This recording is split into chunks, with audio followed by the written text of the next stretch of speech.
पढ़ लिया आप लोगों ने? ये basically SOP, standard operating procedure. Standard operating procedure का मतलब क्या है? हर डेजिग्नेशन के लिए एक स्टैंडर्ड ऑपरेटिंग प्रोसीजर होता है जिसको आपको फॉलो करना होता है। ठीक है, कि क्या क्या आपकी रोल एंड रिस्पॉन्सिबिलिटी है, किसको किसको आपको रिपोर्ट करना है।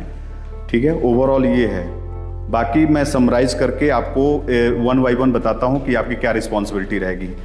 सबसे पहला आपकी रिस्पॉन्सिबिलिटी, सबसे पहला और मोस्ट इंपॉर्टेंट रिस्पॉन्सिबिलिटी है स्टॉक मैनेजमेंट। कोर है आपका ओवरऑल डिपो मैनेजमेंट, उसमें सबसे पहला रिस्पॉन्सिबिलिटी है stock management. Stock management means stock in any form. Any form में से मतलब है कि चाहे वो डिपो से आपके पास स्टॉक जाए, चाहे किसी और डिपो, चाहे फैक्ट्री से आपके पास स्टॉक जाए, चाहे किसी कस्टमर से रिटर्न आए। तो stock in, stock out, any form, चाहे आप फैक्ट्री को वापस कर रहे हैं, चाहे डिपो को ट्रांसफर कर रहे हैं, चाहे कस्टमर को सेल कर रहे हैं, तो स्टॉक आउट ये आपका ओवरऑल रिस्पॉन्सिबिलिटी है, ये आपका कोर रिस्पॉन्सिबिलिटी है। अब सेल के दौरान ऑब्वियस सी बात है, आप सेल करेंगे तो मनी मिलेगा, तो मनी मैनेजमेंट भी आपकी एक सेकेंडरी रिस्पॉन्सिबिलिटी है कि मनी जो मिला उसको आपने कहाँ खर्च किया वो आपको रिपोर्ट करना है। मनी जो मिला खर्च कर दिया, जो बचा वो आपको डिपॉजिट किया है तो कब किया है उसका इंफॉर्मेशन आपको फिल करना है। अभी क्या है कि ओवरऑल मोहित ने ओवरऑल आपको बताया कि ओवरऑल हमारा गूगल शीट कैसे वर्क करता है और क्या क्या फीचर्स हैं। अब मैं केवल उस पर फोकस करूंगा जो आपको डे टू डे में काम आने वाले। फ्रॉम द जीरो टू, सबसे पहला आप रिस्पॉन्सिबिलिटी है। देखिए पहले हम ओवरव्यू ले लेते हैं क्या क्या ऑप्शन है। ऑप्शन है डिपोजिट। डिपोजिट में क्या क्या है कि आप सेल डालेंगे, सेल का ऑप्शन है। ठीक है, डिपोजिट में क्या क्या ऑप्शन है? सेल है, उसके बगल में आपका अदर रिसीव है। अदर रिसीव से मेरा मतलब ये है कि ऐसा रिसीव जिसके लिए आप अभी सेल नहीं कर रहे हैं, या तो एडवांस आ रहा है जिसको फ्यूचर में सेल करना है। आउटस्टैंडिंग रिसीव हो रहा है। आउटस्टैंडिंग रिसीव से मतलब है कि आपने किसी को उधार बेचा था वो आपको वापस मिल रहा है। लेकिन एक मैं यहाँ पे डिस्क्लेमर देना चाह रहा हूं कि आप बाय डिफॉल्ट एलिजिबल नहीं है उधार बांटने के लिए। तो अगर आपको कभी उधार देना पड़े तो जब तक कि ऊपर से परमिशन नहीं मिले आप उधार नहीं दे सकते। लेकिन फिर भी हमने ऑप्शन रखा है क्योंकि कभी कभी एक्सेप्शनल केस में हमें देना पड़ता है। तो उधार मतलब एनी फॉर्म आपको जो भी पैसा रिसीव हो रहा है apart from the sale, advance, outstanding, PDC. PDC का मतलब पोस्ट डेटेड चेक। अगर सपोज दैट कोई कस्टमर आता है, आपसे माल लेके जाता है, पोस्ट डेटेड चेक देता है, तो इमीडिएटली तो उसने कुछ पैसा आपको नहीं दिया, तो उसका डिटेल आपको लिखना है कि डेट, इस डेट को इस पर्सन ने, थोड़ा सा उसका डिटेल लिख देना है। यहां से ड्रॉप डाउन से सिलेक्ट करना है पीडीसी। अभी एक एग्जांपल लेके हम लोग उस पर बात करेंगे, अभी मैं केवल ओवरव्यू दे रहा हूं। तो डेट लिखना है, कस्टमर का नाम लिखना है, क्या दिया है उसने, कब वो रिडीम होगा, पीडीसी है तो कब रिडीम होगा, कितने अमाउंट का है, वो सारा डिटेल यहाँ लिख देना है। यहां से सिलेक्ट करना है पीडीसी है वो। ठीक है, यहाँ अमाउंट पीडीसी के लिए फिल नहीं करना होता है, प्रैक्टिकली क्यों नहीं फिल करना है वो भी हम डिस्कस करेंगे। ठीक है, तो आपका डिपोजिट पे क्या हो गया? सेल हो गया, रिसीव हो गया। उसके बाद आपका एक्सपेंस हो गया, मतलब सेल से जो आपको पैसा मिला आपने उसको एक्सपेंस में कहां कहां यूटिलाइज किया, वो कौन सा हेड है। यहाँ पे 50 से ज्यादा तरह के हेड हैं, उसमें से आप सिलेक्ट करेंगे, वो डेट लिखेंगे, एक्सपेंस का डेट लिखेंगे, यहाँ से हेड सिलेक्ट करेंगे, जिस भी हेड में वो फॉल करता है, किसको आपने पेमेंट किया वो व्यक्ति का नाम लिखेंगे। ठीक है, क्या उसका वो है, जैसे कि आप ट्रांसपोर्टेशन के लिए पे कर रहे हैं, तो ट्रांसपोर्टेशन कई तरह से, मतलब कई सिचुएशन में पे हो सकता है। एक तो आने में पे हो सकता है, एक जाने में पे हो सकता है। जाने में भी ये भी हो सकता है कि आपने ऐसा मतलब डिपो में ट्रांसफर करने के लिए ट्रांसपोर्टेशन पे किया। ये भी हो सकता है कस्टमर के प्लेस में ट्रांसपोर्ट, तो वो सारा डिटेल आपको यहाँ लिखना है। उसके बाद यहाँ पे अमाउंट लिख देना है और यहाँ पे लिखना है कि कौन, किसने खर्च किया वो पैसा। आपके डिपो पे 5 लोग रहेंगे तो उस व्यक्ति का नाम लिखना है कि किसने एक्चुअली में खर्च किया वो पैसा, वो यहाँ नाम लिखना है। यहाँ पे नाम लिखना है कि किसको दिया, यहाँ पे नाम लिखना है किसने खर्च किया। ठीक है, कॉलम है कि किस डेट में आप डिपॉजिट कर रहे हैं। मनी डिपॉजिट का थोड़ा बहुत डिटेल लिख सकते हैं यहाँ पे, या ब्लैंक छोड़ सकते हैं। यहाँ से सिलेक्ट करेंगे कि किस बैंक में डिपॉजिट किया, या एयरटेल मनी में डिपॉजिट किया, किसी व्यक्ति को दिया, किसी डिपो को दिया, वो सारा यहाँ पे डिटेल है ड्रॉप डाउन में। यहाँ भी लगभग 10-15 तरह के डिटेल है, एक बार ड्रॉप डाउन में आपको दिखा देता हूँ। ठीक है,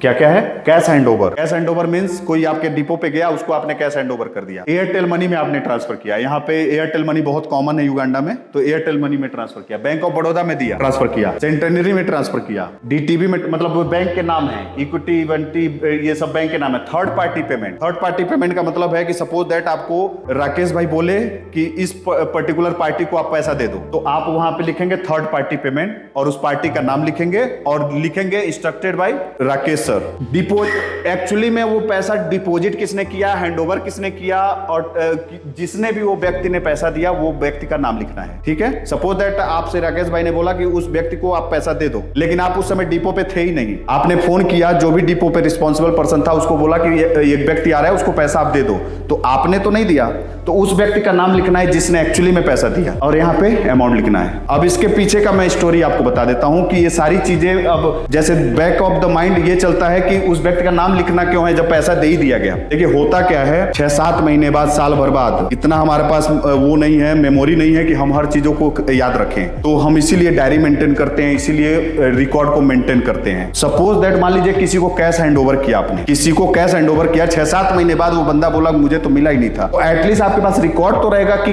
किस व्यक्ति ने किया था, किस व्यक्ति ने दिया था, ताकि आपके पास 2 गवाह हैं, एक तो आप खुद और एक वो व्यक्ति। तो ये सारी जो भी चीजें हैं बहुत मतलब प्रॉपर थॉटफुल चीजों से मतलब डे बाय डे इंप्रूव करके ही डिजाइन किया गया है।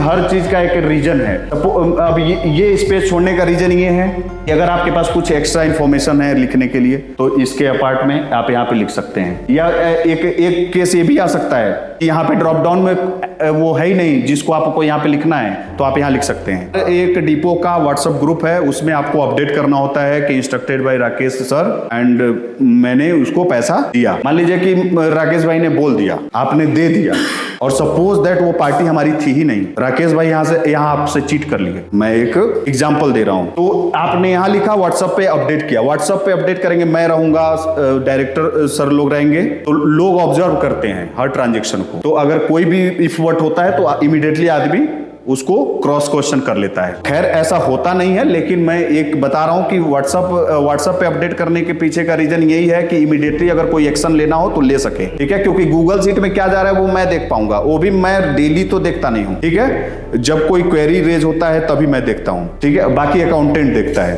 तो ये मैंने ओवरव्यू केवल दिया है, अभी मैं प्रैक्टिकल एग्जांपल एक डील करते हैं कर रहा हूं जिसमें आपको डेटा एंट्री करना है, उसका रिजल्ट कहां पे कैसे दिखेगा वो मैं बाद में डील करता हूं। अब आपको केवल 2 ही सीट है जहां पे आपको डेटा एंट्री करना है, एक ये सीट और एक ये सीट, ठीक है। स्टॉक इनवर्ड आउटवर्ड, देखिए सेल को भी आउटवर्ड बोलते हैं, अगर जो ज्यादा टर्म समझता है तो वो ये कहेगा सेल को भी तो आउटवर्ड बोलेंगे, लेकिन यह आउटवर्ड वो है अपार्ट फ्रॉम द सेल। पैसे का लेन देन तो एक केस मैं बता सकता हूं कि उसमें भी नहीं होगा। सपोज दैट डायरेक्टर ने फोन किया कि उस मंदिर में दे दो स्टॉक, ठीक है, लेकिन मेरे मायने में वो भी एक तरह का सेल है, भले उसमें पैसा नहीं मिला। तो कहने का क्या मतलब है कि यहाँ पे वो आउटवर्ड रिकॉर्ड होंगे जो अपार्ट फ्रॉम द सेल हैं। 2 सीट है आपको एंट्री करने के लिए, एक डिपो सीट और stock inward outward. Stock inward outward में क्या क्या ऑप्शन है आपके पास, इसको 2 पार्ट में डिवाइड करिए, ये पार्ट और ये पार्ट। अब इस तरह देखिएगा आपको इनवर्ड क्वांटिटी, इनवर्ड क्वांटिटी का मतलब कि आपके पास आ रहा है, आउटवर्ड क्वांटिटी आप किसी भी फॉर्म में भेज रहे हैं अपार्ट फ्रॉम द सेल, चाहे वो डिपो को भेज रहे हैं, चाहे आप किसी फैक्ट्री को वापस कर रहे हैं, ठीक है। 2 ही केस हो सकता है, डिपो को ट्रांसफर, फैक्ट्री ट्रांसफर, ठीक है। तो आउटवर्ड, अब यहाँ पे 2 ऑप्शन है डैमेज का, damage quantity received, damage reporting. अब देखिए टाइल्स क्या है, लोडिंग ऑफलोडिंग में ब्रेक हो जाता है। तो मान लीजिए फैक्ट्री से आपको माल गया, आपको पास 1000 पहुंचना था लेकिन 5 टूट गया, तो ये केस बनता है डैमेज क्वांटिटी रिसीव, ठीक है, कि आपको 1000 जाना था, 1000 यहां लिखेंगे आप, लेकिन उसमें से आपको 5 टूटा हुआ मिला, वो यहां लिखेंगे। और एक होता है डैमेज रिपोर्टिंग। डैमेज रिपोर्टिंग का मतलब है कि माल पड़ा हुआ था, कस्टमर को बेचते वगैरह टाइम आपको पता चला कि ये पर्टिकुलर डैमेज है। अब देखिए इसको भी बाइफरकेट करने के पीछे 2 रीजन है। इससे हमको पता चलेगा कि ट्रेवलिंग में कितने ब्रेकेज हो रहे हैं। अब जैसे हर दोनों को अगर मर्ज कर देंगे तो हमारा एक्चुअल ट्रेवलिंग में जो हमारे लॉस हो रहा है ना, वो हमें रेशियो नहीं पता चल पाएगा, तो इसलिए इसको बाइफरकेट हमने किया। तो डैमेज क्वांटिटी रिसीव मतलब आपको रिसीव करते टाइम डैमेज हुआ। डैमेज रिपोर्टिंग मतलब आपके पास डिपो पे पड़ा हुआ था, लोडिंग ऑफलोडिंग करते टाइम, चाहे इधर उधर करते टाइम आपको डैमेज मिला, तो वो डैमेज रिपोर्टिंग है। अब अगला है सैंपल रिपोर्टिंग। बेसिकली ये 3 पार्ट है, ऐसे देखिएगा। क्यों ये 3 पार्ट कर रहा हूं अभी मैं समझाऊंगा। सैंपल रिपोर्टिंग, सैंपल रिपोर्टिंग का मतलब है कि होता क्या है, जिस वेंडर को हम अपने से कनेक्ट करते हैं, आप डिपो हैं, आप एक तरह से छाता हैं, आपके नीचे कई लोग रहेंगे, रूफ हैं आप, आपके नीचे कई लोग, कई वेंडर काम करेंगे। तो होता क्या है कि जब आप वेंडर को कनेक्ट करते हैं, जोड़ते हैं, तो आपको उनको सैंपल देना रहता है लोगों को दिखाने के लिए। अगर आप दे रहे हैं तो यहाँ पे आपको रिपोर्ट करना है। इसमें भी एक थोड़ा सा वो है, क्या नाम है, कुछ एंट्री का एक है, वो मैं अभी बताऊंगा। फिलहाल आप ये समझिए कि यहाँ पे 3 पार्ट है, तीनों पार्ट को मैं समझा देता हूँ। देखिए, इस पार्ट के लिए यहाँ का इंफॉर्मेशन कॉमन रहेगा, भरने का तरीका वही रहेगा सब में, बस फर्क ये रहेगा कॉलम कौन सा सिलेक्ट कर रहे हैं। Inward, outward, sample reporting, reporting, damage receive, ठीक है, ये कॉमन है। लेकिन एक चीज और है, ये ध्यान दीजिएगा। जैसे मान लीजिए कि संजोग एक बने कि कोई एक कोड आपको फैक्ट्री से मिला तो आपने लिख दिया, लेकिन सेम उसमें आपको पता चला कि 2 मेरे रखे हुए प्रोडक्ट वो हो गए, डैमेज हुए हैं। तो ऐसा नहीं कि रो आप मर्ज करिएगा, उसके लिए एक नया रो आप करिएगा, ताकि यह पता चले कि यह रिसीव वाला मामला दूसरा है और ये रिपोर्टिंग वाला मामला दूसरा है। यहां रिपोर्टिंग का मतलब यह है कि जो आपको पता चले। यह भी पॉसिबल हो सकता है, मैं एडिशनल एक क्वेश्चन लेके आता हूं आपके लिए। यह भी पॉसिबल है कि आपने कस्टमर को बेच दिया, लेकिन डैमेज है, ना कस्टमर को पता है ना आपको पता है, वो कस्टमर आके बताए तो पता चलेगा। तो ये केस बनता है डैमेज रिपोर्टिंग का, ठीक है। सपोज दैट फैक्ट्री से गया, आपने सब कुछ उतरवा लिया, 5 डैमेज मिले, लेकिन 2 डैमेज और है जो नहीं मिले, तो वो डैमेज रिपोर्टिंग का मामला है। जब भी पता चलेगा आपको रिपोर्ट करना है। तो जो चीजें डिफॉल्ट हैं उसमें आपको डिपो करिए तो अपना कर लीजिए, नहीं करना है तो नहीं करिए। लेकिन इन इंफॉर्मेशन के लिए ये चीजें इंफॉर्मेशन कॉमन है। अब इस पे चलते हैं। अब यहाँ पे क्या क्या है, invoice details. Suppose that factory से माल जा रहा है, तो जाहिर सी बात है कि कुछ बिल्टी number, invoice number, voucher number कुछ लिखा होगा। तो जब आप एंट्री करेंगे तो ये बाउचर नंबर लिखेंगे, चालान नंबर लिखेंगे, ठीक है, ताकि अगर हमको कभी क्रॉस चेक करना रहे तो हम उस पर्टिकुलर इनवॉइस नंबर पे जाके क्रॉस चेक कर लें। अगर कुछ एक्स्ट्रा लिखना है आपको तो रिमार्क है। Other relevant information, relevant information का मतलब जिसको हमें जानना जरूरी है। मतलब आप तो एंट्री कर ही रहे हो, लेकिन हम भी बैकएंड में इसको देखते हैं, तो हमें जानना जरूरी है, वो इन्फॉर्मेशन आपको लिखना है। तो इसको एक बार फिर से हम हाईलाइट करते हैं। ये पूरा 3 पार्ट है, एक पार्ट हर केस में कॉमन रहेगा। अब इस पार्ट से डिसाइड होगा कि किस में फॉल करेगा। और अगर उससे एक्स्ट्रा कुछ रेलिवेंट इन्फॉर्मेशन है, जैसे इनवॉइस नंबर है, रिमार्क है, कुछ एडिशनल इन्फॉर्मेशन है, एडिशनल रेलिवेंट इन्फॉर्मेशन है, वो आप लिखेंगे। सैंपल के केस में आपको रिमार्क लिखना ही लिखना है, वेंडर का नाम लिखना ही लिखना है, और साथ में ये भी जो किसने बोला है आपको देने के लिए। नहीं, सैंपल तो देखो ऑब्वियस सी बात है कि आप वेंडर वो करोगे तो ऐसा कोई दिक्कत नहीं किसने बोला है। अगर कोई बोला है तो लिख सकते हैं, नहीं भी बोला है तो आप वेंडर अगर ऐड कर रहे हैं तो आप दे सकते हैं, लेकिन वेंडर का नाम लिखना जरूरी है। हाँ, एक चीज और एक्स्ट्रा बता दूं आपको, एक हमने और ऐड किया है, वेंडर का केवाईसी करना। अभी मैं वो भी हाईलाइट करूंगा, इस बात से याद आया। तो जिसको भी आप ये देंगे ना, उस वेंडर का केवाईसी होना चाहिए। केवाईसी में क्या क्या कंटेंट है वो अभी मैं वो भी दिखाता हूँ आपको। तो इस पूरे गूगल शीट में 2 ही सीट पे आपको डेटा एंट्री करना है, डेपोसिट और stock inward outward. Stock inward out अब देखिए, अब फिर नीचे से चलते हैं। पहला दिन आप डिपो पे जाएंगे तो आपको क्या करना है उस पे हम जिक्र करते हैं। पहला दिन डिपो पे जाएंगे, सबसे पहला आपकी रिस्पॉन्सिबिलिटी है डिपो का टेक ओवर करना। टेक ओवर करने में क्या क्या है कि डिपो पे जो कैश पड़ा है वो प्रॉपर रिकॉर्ड करके आपको उनसे साइन कराना है, अपने साइन करना है और हमें भेजना है, ताकि इतना पैसा मैंने रिसीव किया। जितना स्टॉक है उसको प्रॉपर काउंट करना है। भले ही आप 3 दिन बाद हैंड ओवर लो, लेकिन काउंटिंग प्रॉपर होनी चाहिए, कोई जल्दीबाजी करने की जरूरत नहीं। आप मंडे को जाइए, अगले मंडे को आप टेक ओवर लीजिए, लेकिन काउंटिंग हमको यहाँ प्रॉपर चाहिए। आपको 2 बंदे की जरूरत है, 2 बंदे बाहर से हायर करिए, लेकिन प्रॉपर काउंटिंग, क्योंकि मैं आपको बताऊं ये आपके फायदे में है, कंपनी के फायदे में है, दोनों फायदे में है। आप मान लो रफली आपने टेक ओवर ले लिया। रफली टेक ओवर लेने का मतलब हम ये समझेंगे कि बाय डिफॉल्ट आपने पूरी रिस्पॉन्सिबिलिटी के साथ टेक ओवर लिया है। पीछे जो कुछ भी हुआ है आप बाय डिफॉल्ट आप रिस्पॉन्सिबल हो जाओ। तो इससे बेटर है कि आप प्रॉपर टाइम लेके टेक ओवर लीजिए, जो भी चीज है उसको हमें इन्फॉर्म करिए। हम आप चूंकि नए रहेंगे, ये क्या लिखा है, ओपनिंग स्टॉक, ये आपका ओपनिंग स्टॉक बन जाएगा। इससे क्या समझ में आएगा कि आपने इस स्टॉक से शुरू किया है, इसके बाद की जिम्मेदारी आपकी है, लेकिन इस स्टॉक के पहले की जिम्मेदारी अगर आपने बढ़िया से टेक ओवर लिया है तो उसकी है। तो जैसे आप ये हमें देंगे ना, तो हम उस पर्टिकुलर डिपो मैनेजर का पीछे का रिकॉर्ड जो भी प्लस माइनस करना है देखेंगे, जो भी मिसमैचेस दिखेंगे हम उनसे क्वेरी करेंगे, आपसे नहीं करेंगे। लेकिन अगर आप प्रॉपर वे में नहीं लेंगे तो उसके जो घालमेल हैं आप पे सर आ जाएंगे। तो सबसे पहला आपका काम है कि स्टॉक का हैंडओवर प्रॉपर तरीके से लेना, भले ही 2 दिन लग जाए 4, ठीक है। तो अब जीरो शुरू करते हैं। ओपनिंग स्टॉक आपने दे दिया, हमने फीड कर दिया। अब देखिए एंट्री आपको केवल यहां और यहां करना है, लेकिन यहां पे बैक कैलकुलेशन चलता रहता है। आप हमें देंगे, हम यहां अपडेट कर देंगे। उस दिन से जो सेल करेंगे वो सेल अपडेट होता चला जाएगा। जैसे सपोज दैट ये कोड पकड़ते हैं 400 का AS001 कोड है, आपने 10 दिन में 10 बार बेचा, लेकिन काउंटिंग यहाँ पे सम में होगा, मतलब पूरा काउंटिंग होगा। 5 बेचा, 10 बेचा, 20 बेचा, तो वो पूरा 35 काउंटिंग होगा, ठीक है। तो कहने का मतलब है कि जो भी आप बेचेंगे, जो भी आपके पास माल आएगा, उसका काउंटिंग यहाँ होता रहेगा। उसी तरह स्टॉक ट्रांसफर करेंगे, उसका काउंटिंग यहाँ होता रहेगा। उसी तरह स्टॉक रिसीव करेंगे, काउंटिंग यहाँ होता रहेगा। और पूरा कैलकुलेट करके आपके पास करंट स्टॉक कितना होना चाहिए वो प्लस माइनस रियल टाइम पे होता है। आपको जब भी देखना हो कि कहाँ पे मेरा कितना माल इस पर्टिकुलर कोड का पड़ा हुआ है, आपको यहाँ दिखेगा। अब देखिए कुछ लोगों, ये डिपो मैनेजर ने कुछ गलती की है, इसलिए इनका स्टॉक माइनस में आ गया है। होता क्या है अब मैं आपको बताऊं। कोड बेचा कोई और, सिलेक्ट करते टाइम, अब मैं प्रैक्टिकल प्रॉब्लम बता रहा हूं जो आप मत करिएगा, चाहे प्रयास करिएगा कि गलती ना हो, ठीक है। कोड आपने बेचा कोई और, कोड लिख रहे हैं कोई और। कोड जो बेचा वो तो अवेलेबल था, लेकिन कोड जो एंट्री किया वो हो सकता है नो अवेलेबल हो, तो वो बाय डिफॉल्ट वो कोड माइनस में चला जाएगा, ठीक है। तो हमारा तो कैलकुलेशन जो आप कोड एंट्री कर रहे हैं उस बेसिस पे हो रहा है, ठीक है। तो ये प्रैक्टिकली एक प्रॉब्लम है ये। अब आपको अगर देखना हो कि आज की समरी मेरी क्या है, तो एक है डिटेल समरी आपको जानना है, तो आपको इस पेज पे आना है, डेली रिपोर्ट पे। जो भी डेट यहां सेलेक्ट करेंगे उसका पूरा डिटेल समरी, सेल आपको कैश सेल यहां दिखाएगा, सारे कैश सेल यहां दिखाएंगे। जो भी क्रेडिट सेल है, अगेंस्ट एडवांस सेल है, पीडीसी वाले सेल हैं, वो यहां दिखाएंगे आपको। मतलब ऐसे सेल जिसमें कैश मिले हैं वो ऊपर दिखाएगा, ऐसे सेल जिसमें कैश इमीडिएट नहीं मिले हैं वो यहां दिखाएगा।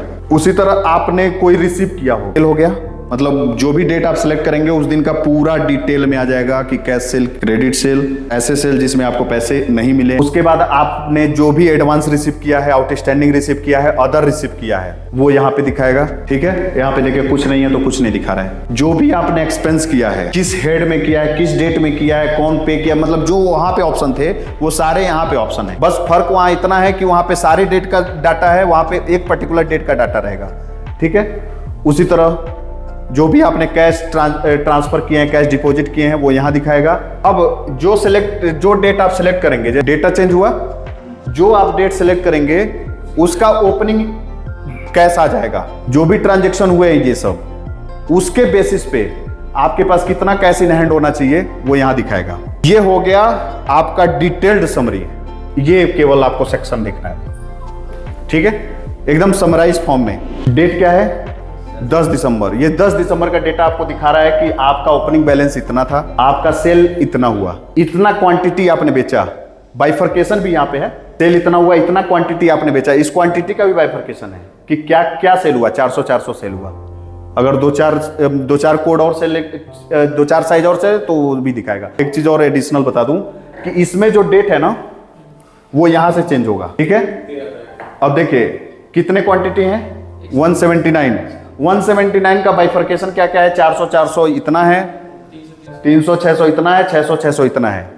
उसी तरह अगर मान लीजिए कि कैश में भी, कैश ये टोटल सेल में भी अलग अलग रहता, जैसे डायरेक्ट डिपॉजिट का रहता, थर्ड पार्टी पेमेंट का रहता, तो वहां भी बाइफर्केशन आ जाता। तो ये और ये मैच कर रहा है। एक केस और बता रहा हूं, ये और ये मैच कब नहीं करेगा, जब आपने उधार बेचा हो, एडवांस बेचा हो, मतलब ऐसा कोई सेल किया हो जिसका पैसा आज नहीं आया है, या तो पहले आ चुका है या बाद में आएगा, ठीक है। तो ये और ये मिसमैच करेगा, तो आपको यहां से आइडेंटिफाई करना पड़ेगा कि कैश सेल आज का मेरा कितना है, ठीक है। उस कितना क्वांटिटी बेचा, आज का टोटल एक्सपेंस क्या है, उसका बाइफर्केशन क्या है। टोटल इस पर्टिकुलर दिन में डिपो ने कोई डिपॉजिट नहीं किया है, तो यहां दिखा रहा है 0। और आप जो आपके पास कैश इतना होना चाहिए at the end of the day, वो आपको डेली मतलब मैच करा के ही डिपो बंद करना है, ठीक है। अगर नहीं मैच कर रहा है तो आप एक बार अपने से ओवरव्यू करिए, फिर भी नहीं पा रहे हैं तो आप हमसे बात करिए, लेकिन आपको डेली बेसिस पे ये मैच कराना है, ठीक है। और उसी तरह स्टॉक मॉनिटरिंग में आइए, उसी तरह कोई आपका स्टॉक माइनस में तो नहीं जा रहा है, ये भी देखते रहना है, क्योंकि आप भी जानते हो कि स्टॉक माइनस में जाने का कोई गुंजाइश ही नहीं है। अगर माइनस में गया है तो या तो मैंने कोई एंट्री छोड़ दिया है, या आप डेली बेसिस पे आप देखेंगे तो बहुत अच्छा है। और वैसे भी मैं आपको बता दूं, डिपो 8 बजे से खुलता है, 6 बजे तक चलता है, 6:30 बजे तक, 6 साढ़े 6 जो भी है वो आपको बताया जाएगा। कितना हुआ 8 से 6? 10 घंटा। आप ईमानदारी से बताइए ये काम कितने देर का है? मैं कह रहा हूं चलो 1 घंटे का है, आपके पास 10 घंटे हैं, ठीक है ना। तो आप डेली बेसिस पे देखना, ऐसा नहीं है कि प्रैक्टिकल इम्पॉसिबल है, ठीक है। तो आपको डेली बेसिस पे ऑब्जर्व करना है कि कितना मेरे पास बैलेंस है, स्टॉक कोई माइनस में तो नहीं आ रहा है। एक बार आज के सारे डेटा को आप एक बार रिव्यू कर लीजिए कि कहीं कुछ मतलब कोड रॉन्ग तो नहीं हो गए हैं, ठीक है। तो ये सारी चीजें आपकी रोल एंड रिस्पॉन्सिबिलिटी जो भी है गूगल शीट के लिए, वो मैं आपको प्रॉपर पूरी ईमानदारी से बता रहा हूं कि 1 घंटे से ज्यादा की नहीं है, चाहे आपके पास कितना हो डाटा हो। और आपके पास टोटल कम से कम 10 घंटे हैं डेली बेसिस पे, वर्किंग आवर की बात कर रहा हूं। बाकी तो आप एक्स्ट्रा अगर देना चाहे तो अलग बात है, लेकिन वर्किंग आवर 10 घंटा कम नहीं होता है। अब हम चलते हैं कि आपके पास फीचर्स क्या क्या हैं। एक बार इस पे चलते हैं, डिपॉजिट पे। इसमें कोई आपको प्रॉब्लम? मैं बताता हूं। सबसे पहले इसको पढ़िए, सीरियल नंबर यहाँ पे क्या लिखना चाहिए, 1 2 3 4 जो भी सीरियल नंबर चला वो आपको लिखने की भी जरूरत नहीं है, वो ऑटोमेटिक बनता है, कोई बात नहीं। लेकिन अगर नहीं भी बनता है तो भी आपको समझ में तो आ रहा है ना। यहाँ पे क्या लिखना है, ट्रांजेक्शन का डेट। देखिए यहाँ पे 2 डेट हैं, दोनों में फर्क आपको समझ में आ रहा है। ट्रांजेक्शन डेट का मतलब है कि जिस दिन आप एक्चुअल सेल कर रहे हैं, ठीक है। और मनी रिसीव का मतलब है कि जिस दिन आपको एक्चुअली में मनी रिसीव हुआ। पॉसिबल है, दोनों अलग अलग हो सकते हैं, ठीक है। तो ये चीजें आपको कुछ भी इस रो में भरना है ना, तो आप इसको देखो, ठीक है। कस्टमर नेम जो कस्टमर आ रहा है उसका नाम लिखेंगे, ठीक है। एडिशनल इन्फॉर्मेशन मैं बाद में शेयर करता हूं। अब केवाईसी क्यों लिखा हुआ है वो अभी मैंने जिक्र किया, उसको मैं कनेक्ट कर दूंगा, ठीक है।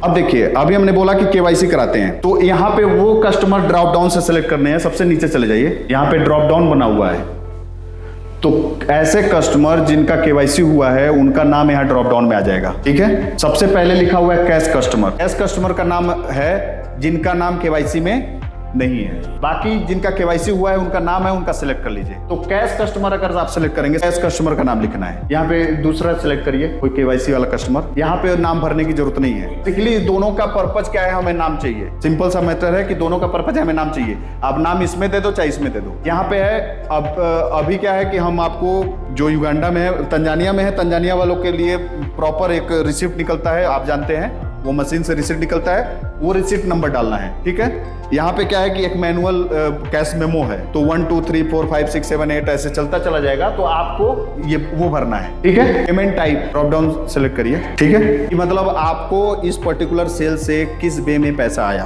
कैश में आया, एडवांस आ चुका था, पीडीसी, क्रेडिट, या किसी फॉर्म में आपने डायरेक्ट डिपॉजिट करा दिया, ऐसा पॉसिबल है। मान लीजिए कोई कस्टमर आए और बोले कि मुझे तो चेक में देना है, मुझे डायरेक्ट अकाउंट में ट्रांसफर करना है। तो अकाउंट तो आपका है नहीं, तो आप क्या करेंगे कि कंपनी के अकाउंट में ट्रांसफर करेंगे। तो कंपनी के किस अकाउंट में आपने ट्रांसफर कराया वो, ठीक है। मनी रिसीव डेट, अगर सेम डे मिल गया तो सेम डे डाल दीजिए, नहीं तो जिस दिन मिलेगा वो डेट डालना है। यहाँ पे लिखा है साइज ऑटोफेस। ऑटोफेस का मतलब ये है कि आप यहाँ पे कोड डालेंगे, साइज ऑटोमेटिक आ जाएगा, ठीक है। कोई भी यहाँ पे कोड सेलेक्ट करिए, आपने देखा ये सिलेक्ट हुआ, ये आ जाएगा। अब इसके पीछे का भी मैं बता दूं आपको कहानी, कोड कोई और साइज कोई और, समझिएगा।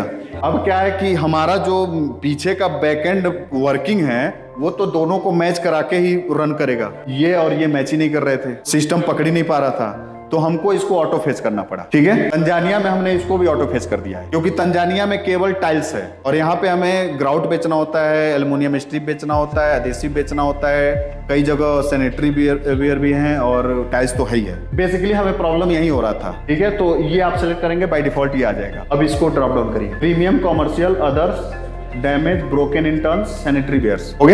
अब देखिए टाइल्स हमारे वहां 2 तरह के होते हैं, प्रीमियम और कॉमर्शियल, लेकिन आपको कॉमर्शियल दिखना ही नहीं है क्योंकि अब हमारे डिपो से कॉमर्शियल बेचते नहीं है। तो आपको टाइल्स के केस में प्रीमियम, और अधेसिव है, ग्राउट्स है, एल्युमिनियम स्ट्रिप्स है, तो वो अदर्स में जाएगा। अब क्या है कि जो डैमेज हो गए, ऐसा तो है नहीं कि आप उसको पड़े रहने देते हैं, उसको भी बेचते हैं। तो सबसे पहले तो अगर कोड आइडेंटिफाइड है, मान लीजिए कुछ कोड है, 5 कोड, मतलब एक कोड के 5 बॉक्स हैं, टूट गए, कोई आया कि मैं खरीद सकता हूं, तो कोड आइडेंटिफाइड है तो यहाँ से कोड डाल दीजिए, ठीक है। बाय डिफॉल्ट यहाँ साइज आ जाएगा और यहाँ पे डैमेज सेलेक्ट कर लीजिए, ठीक है।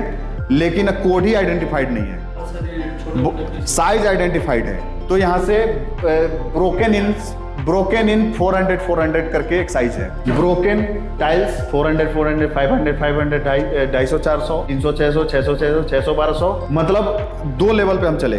आपको अगर कोड आइडेंटिफाइड है तो कोड डाल दीजिए, साइज आइडेंटिफाइड है साइज डाल दीजिए। लेकिन ऐसा है कि सब मिक्स पड़ा हुआ है, लेकिन आपको मैक्सिमम प्रयास करना है एटलीस्ट साइज आइडेंटिफाइड रखना है, क्योंकि हर साइज का प्राइस अलग है और अगर मिसमैच आएगा तो आप जो जिसमें फॉल कर रहा है उसी हिसाब से आपकी जिम्मेदारी है। ठीक है, तो कहने का मतलब है कि आप ब्रोकन बेच रहे हैं, बेचना होता है, उसको रखना नहीं होता है, क्योंकि जगह भी तो खाली करनी है। ठीक है, या तो जो युगांडा वाले हैं उनको वापस हम लोग ले लेते हैं, आप बेचिए लेकिन एटलीस्ट आप साइज आइडेंटिफाइड रखिए और यहाँ से डैमेज वर्क सिलेक्ट कर लीजिए और यहाँ पे आप क्वांटिटी डाल देंगे। डैमेज का क्या रेट होगा वो मतलब युगांडा में कुछ और होता है, तंजानिया में कुछ और होता है, वो आपको बता दिया। और ये दोनों आप फिल करेंगे तो बाय डिफॉल्ट यहाँ पे कैलकुलेट हो जाएगा। आपको मतलब कुछ भी आपको फिल करना है, यहाँ पे क्या फिल करना चाहिए आप इसको रीड कर लो। कोई प्रॉब्लम है इसमें? ऐसे इधर आइए,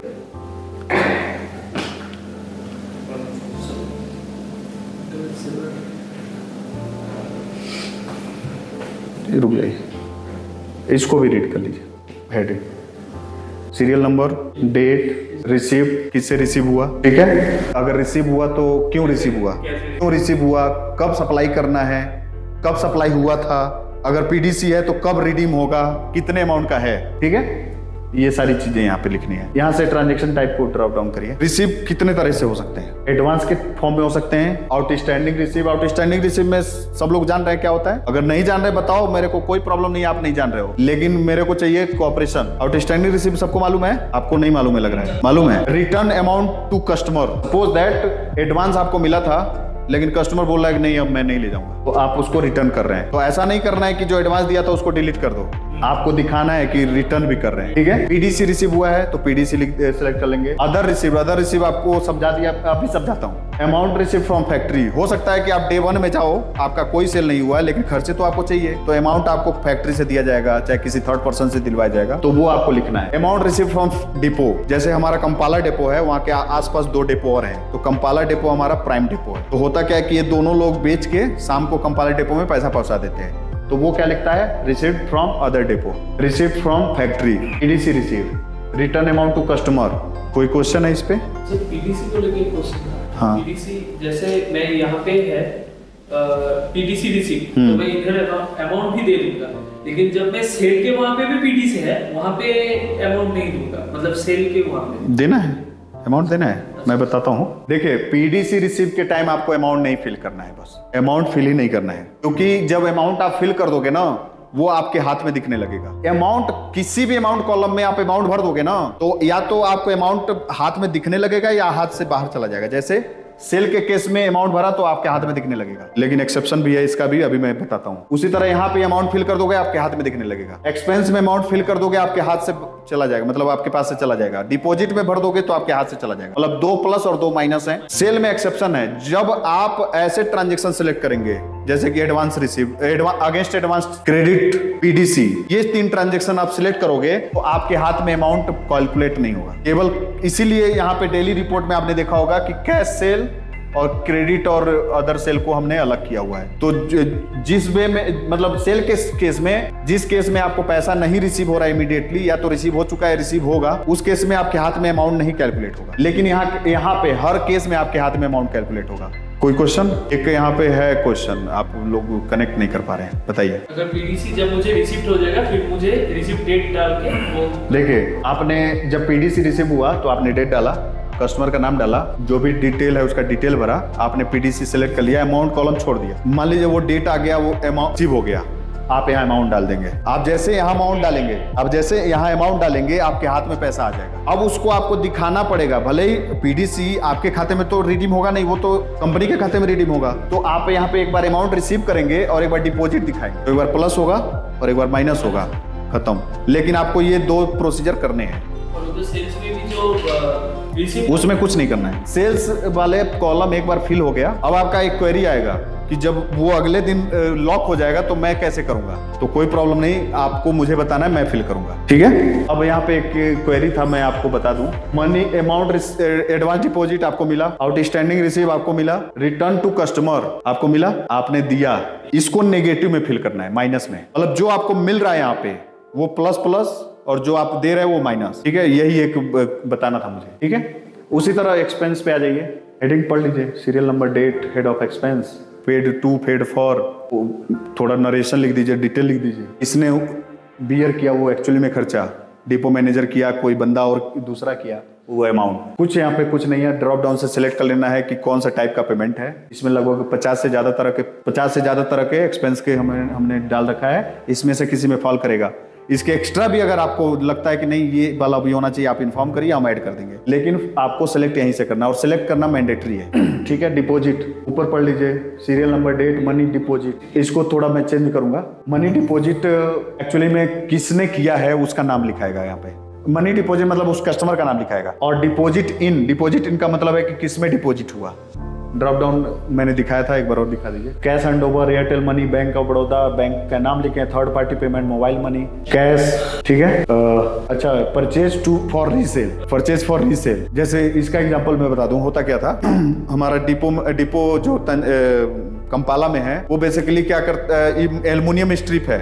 तो हम टाइल्स बनाते हैं, हमारी ये कंपनी एल्युमिनियम स्ट्रिप बनाती है, स्ट्रिप बनाती है, एल्युमिनियम की प्रोडक्ट है। लेकिन ऐसा तो है नहीं कि घर की कंपनी है तो उनसे ले लो, उनसे ले लो, ऐसे नहीं होता है। हम प्रॉपर पेमेंट करके एक दूसरे से ट्रांजेक्शन करते हैं। तो एल्युमिनियम का जो हेड एक ऑफिस है हमारा कंपाला शोरूम के पास ही है। तो क्या करते हैं, स्ट्रिप वो रखते नहीं हैं, जब उनको जरूरत पड़ता है, कस्टमर खरीदने आता है तो वो उनसे लेते हैं और कस्टमर को बेच देते हैं। तो ये इसीलिए लिखा है परचेज फॉर रीसेल। तो यहाँ पे वो भी, क्योंकि आप जब परचेज रीसेल के लिए करोगे तो आपके पास से पैसा चला जाएगा, तो वो आपका एक्चुअली में एक्सपेंस तो है नहीं, एक्सपेंस तो नहीं है, ठीक है। वो आपका एक तरह से डिपॉजिट मान लिया जाएगा, और जो आप सेल करोगे, रीसेल करोगे, वो फिर से पैसा आ जाएगा। तो अब एक्सपेंस क्यों नहीं लिया गया, इसके पीछे भी क्वेश्चन है। मतलब यहाँ पे जो भी ऑप्शन रखे गए ना, बहुत मतलब पहले कहीं और थे, बाद में थोड़ा सा तर्क वितर्क करके, चाहे प्रैक्टिकल प्रॉब्लम आए तो इधर किया गया।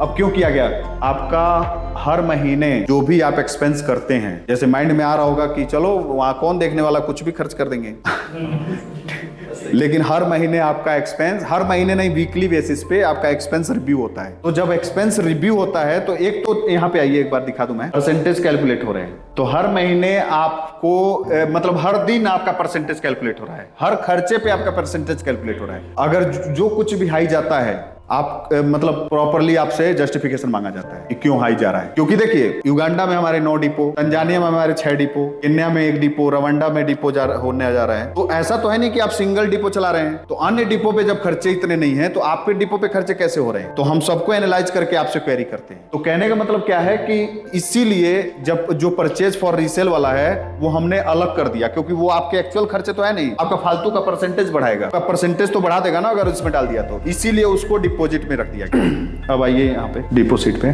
ठीक है। तो जो भी है उस पर्टिकुलर का जो भी, जैसे आप बैंक में डिपॉजिट करते हैं तो ट्रांजैक्शन आईडी, किस वक्त किस डेट में जमा किया, वो सारी चीजें, किसने जमा किया, कितना अमाउंट जमा किया, कोई प्रॉब्लम।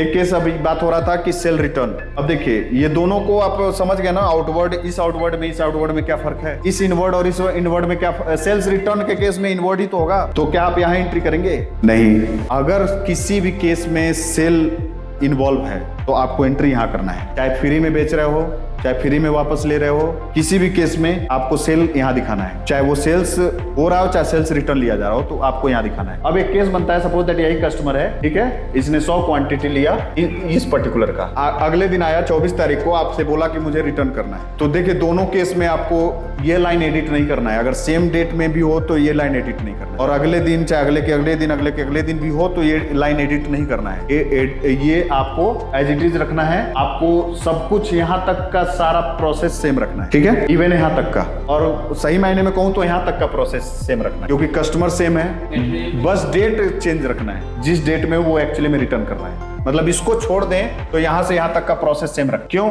क्योंकि कस्टमर सेम है, सेम डेट में पैसा रिसीव हुआ था, ट्रांजैक्शन टाइप भी सेम ही रहेगा, ठीक है, चालान नंबर वगैरह वही रहेंगे। अगर चालान नंबर का भी मैच कराया जाए तो पता चले कि इस पर्टिकुलर चालान नंबर पे नेट में कितना ट्रांजेक्शन हुआ। प्रोडक्ट वगैरह सेम रहेंगे, क्योंकि जो प्रोडक्ट आप बेचोगे वही तो रिटर्न लोगे, बस क्वांटिटी चेंज होगा, क्वांटिटी रहेगा माइनस में। तो क्वांटिटी माइनस में रहेगा, क्योंकि जब आप प्लस में एंट्री कर रहे हो तो आपके पास से बाहर जा रहा है, तो माइनस में एंट्री करोगे तो आएगा। लेकिन यहाँ पे उल्टा हो रहा था, प्लस एंट्री कर रहे थे तो पैसा आ रहा था, तो उसी वही मतलब लॉजिक वही है, बस रिवर्स लॉजिक है, माइनस एंट्री करना है। और यहाँ पे अमाउंट भी प्लस में ही रखना है, क्योंकि माइनस प्लस माइनस, अगर माइनस माइनस कर देंगे, इसीलिए मैंने वहां पे रोका था, माइनस माइनस कर देंगे तो यहाँ प्लस हो जाएगा, और प्लस होगा तो बाय डिफॉल्ट आपके हाथ में पैसा दिखने लगेगा। ठीक है, तो यहाँ माइनस करेंगे, यहाँ प्लस करेंगे, यहाँ माइनस हो जाएगा।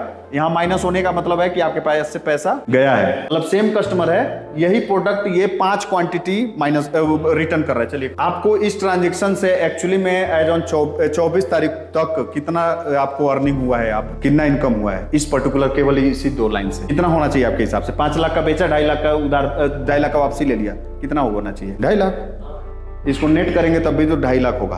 आपके पास जो बैकएंड में जाएगा आपके वर्किंग में, वो 2.5 लाख ही जाएगा। तो इसीलिए मैंने एक को माइनस एक को प्लस कराया। अगर दोनों को माइनस कर देंगे तो आपके पास पैसा जुड़ जाएगा। कि सपोज दैट हमने जिस वे में पैसा लिया था उस वे में वापस नहीं कर रहे, किसी और वे में वापस कर रहे हैं। ठीक है, पहली बात तो ये होता नहीं है, लेकिन 1% मान के चलते हैं हो जाए।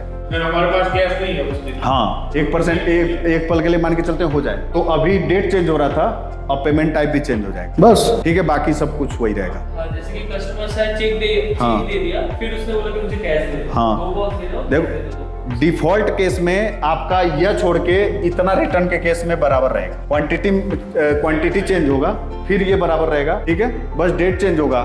लेकिन अगर पेमेंट का मेथड ही चेंज हो रहा है तो पेमेंट का मेथड आप सिलेक्ट अलग कर लीजिए, जो जिस वे में एक्चुअली में पेमेंट हो। अब देखिए, एक केस बनता है रिप्लेस करना। तो रिप्लेस, रिटर्न और एक्सचेंज, तीनों में फर्क आपको मालूम है।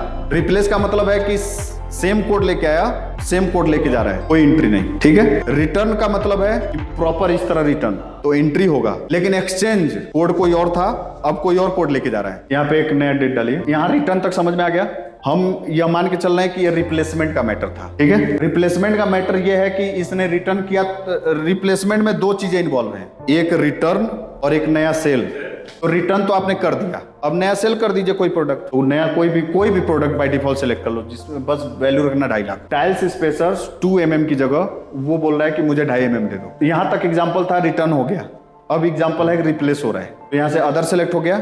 अब जाहिर सी बात है, जो 2 mm है और 1.5 mm में प्राइस का फर्क रहेगा, तो यहाँ पे लिख दीजिए 50 ही क्वांटिटी लिख दीजिए। अभी मान के चल रहे हैं यही रेट है, 50 क्वांटिटी लिखिए, 5 शेयर लिख दीजिए, ये रिप्लेस हो गया। देखिए, यहां तक आप इस एग्जांपल से ये समझिए कि ये नया सेल किया था हमने और ये रिटर्न किया, तो यहां तक रिटर्न का एग्जांपल है। अब तीनों को मर्ज कर दीजिए तो एक्सचेंज का एग्जांपल है। और रिप्लेसमेंट का एग्जांपल आपको कुछ लिखना ही नहीं है, चेयर के बदले वही चेयर दिया तो कुछ नहीं लिखना है। हाँ, कोड अगर अलग हो गया तो आपको लिखना है, वो आपका एक्सचेंज हो गया प्रॉपर। अब जैसे मान लीजिए कोई 2-3 बॉक्स लेके गया है, एक बॉक्स उसमें से लेके आ रहा है और आप अच्छे से जान रहे हैं कि वो टूटा नहीं था, आपने तोड़ा है। तो एक केस होता है कि चलो बोल दे भाई आपसे टूटा है, और वो मान ले इजिली, लेकिन वो मानने को तैयारी नहीं है, तो आप एक्सचेंज कर लो, क्योंकि लड़ाई झगड़ा कोई ऑप्शन नहीं है। लेकिन चूंकि आप कंपनी के बिहाफ पे वहां रिप्रेजेंटेटिव है कंपनी के, तो आप कोशिश करिए कि वो बातों में ही सॉर्ट हो जाए। क्योंकि देखिए, रिटर्न आप लोगे तो बाय डिफॉल्ट वो कंपनी का लॉस है। तो आप अगर 1-2 बात है तो आप बाय डिफॉल्ट उसको, लेकिन अगर कोई बड़ा प्रोजेक्ट का मैटर है तो उसमें कोई क्वेरी नहीं करिए, क्योंकि बड़े लोगों से रिलेशन नहीं खराब कर। ठीक है, हाँ, लेकिन